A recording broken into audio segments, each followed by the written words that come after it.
All right, chord of the week. This one is a D minor 9 chord that I really like to use. This is one of my go-to day-to-day chords. And it's built with a root, flat third, flat seventh, and ninth.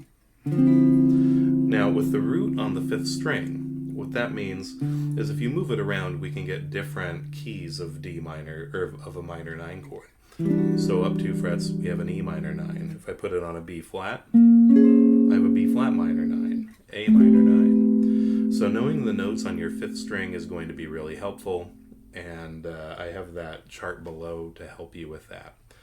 Again, the best way to learn this is to plug it in everywhere you can see a minor chord in your tunes. Right? So using that map can really help. If you see a G minor, you can just put a G minor 9 in there.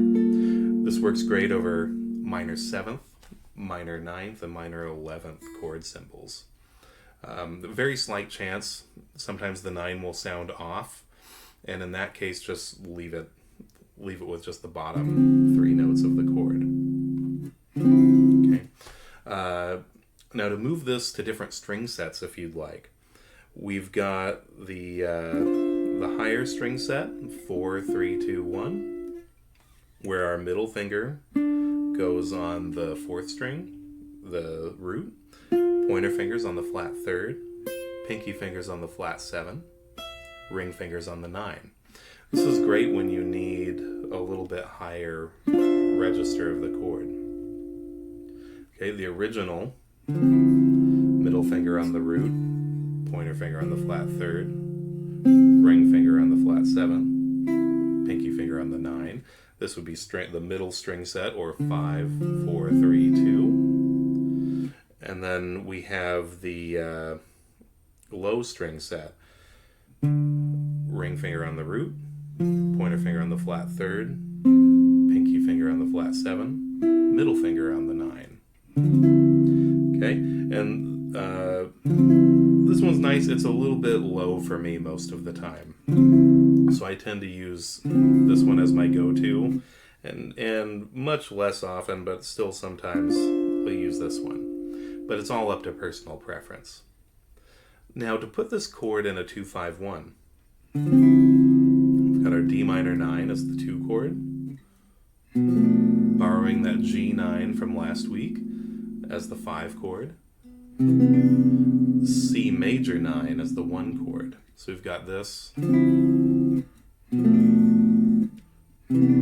Still very nice voice leading. And we'll notice the top note moves down 2 frets and then stays put. So we've got this melody on top of our chord progression. Remember that last chord real quick. Right? And that's always something we want to do, is create some nice little melodies in the top of our chords, even when we're playing for other people that are playing melodies. So along with this, there's an arpeggio we can use. I'm calling it a minor 9th arpeggio. And there's no root on the bottom, but it's built around this chord shape. So I have a 9, a flat 3rd, a 5th, a flat 7th, a root, a 9th, a flat 3rd again, and then I'm going up to a 5th here.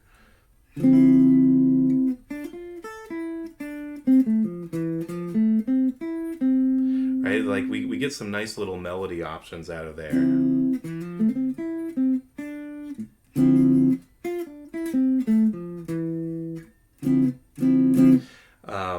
And as far as practicing this specifically, I like to try this picking pattern of up, down, down again as we cross the strings, hammer on, down again as we cross strings, up, down, and down again as we cross strings.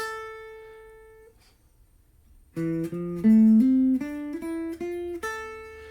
then going the other way, I like to go up, up again as we cross strings, down, up, Up again as we cross strings. Pull off. Up again. Down.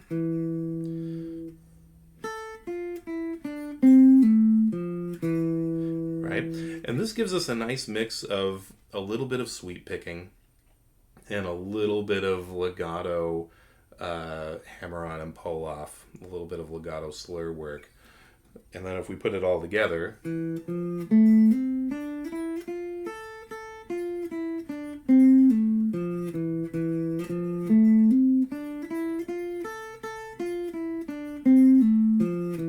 gives you a nice little pattern to repeat a little bit as you go. All right, so try plugging this into some 2-5-1 progressions. And you can even just use this arpeggio over the entire 2-5-1. You don't have to address the G7 specifically. You can also mix and match using the arpeggios from the previous 2 weeks, and you'll come up with some nice melodic material to use. All right, have fun with this, and I'll see you next week.